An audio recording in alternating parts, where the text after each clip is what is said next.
Hello po guys, good morning again. Ay, good afternoon na guys, tanghali na kasi andito ako ngayon sa lumabas ako.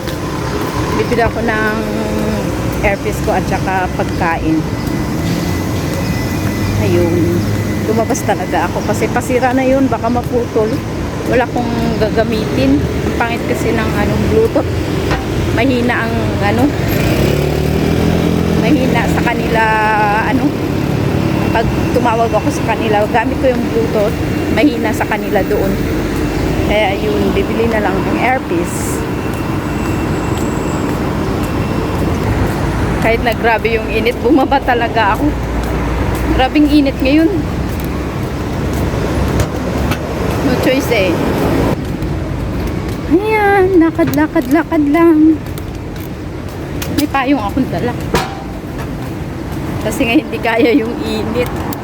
Kahit na nga may payong ka, grabe pa yung init. Kakatapos ko rin maligo. Agad baba. Pero pagdating pawisan na naman yan mamaya. My goodness. Baka bibili lang ako ng ulam siguro. Magsaing na ako sa bahay para makatipid-tipid ako kunti. Wala na akong pera eh. Ubus na talaga. My goodness. Meron naman doon yung mumurahin lang naman bibilin ko na airpiece, yung tag $3, $5. Yun lang yung bibilhin ko. Mumurahin, tipid nga. Pero maganda naman yun.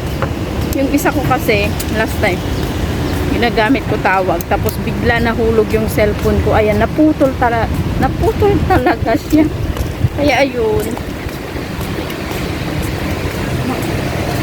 no choice na. Tapos ginamit ko yung isa kong luma. Ang pangit siya. Parang may maririnig ka na maingay sa yung tinatawagan mo, maririnig nila doon ang ingay. Bumuburot ganun. Kaya yun, malapit na ako sa RS Plaza.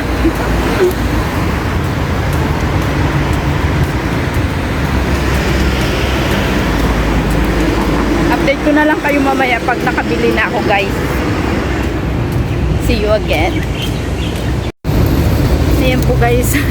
Hindi na ako nag-video kanina doon sa Lucky Plaza kasi lagi nyo naman yung nakikita sa vlog ko. Eh hindi na ako nag-video.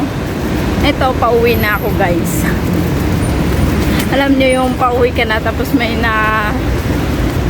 nilalapas sa'yo. Parang ako pa yung utuin niya. Pinoy siya na lalaki. Sabi nangila, kunwari na hindi niya alam yung ayon. Sabi ko, ayun sa kabila, dumaan ka dyan, yung ganun.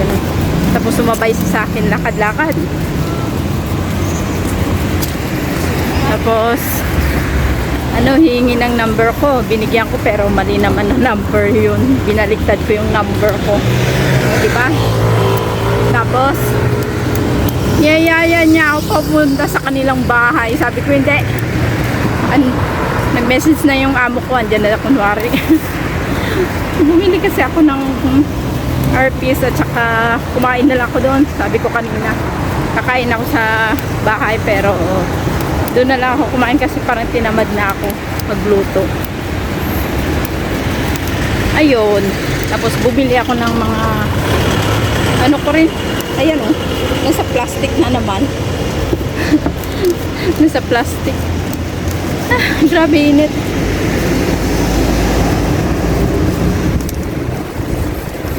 Kaya yun, malapit na ako sa amin.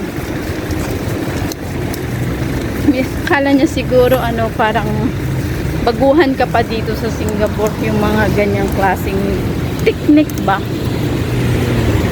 Marami lang siyang tanong sa akin. Yan po guys, dito na magtatapos yung aking vlog for today and see you my next vlog. Bye bye, God bless everyone.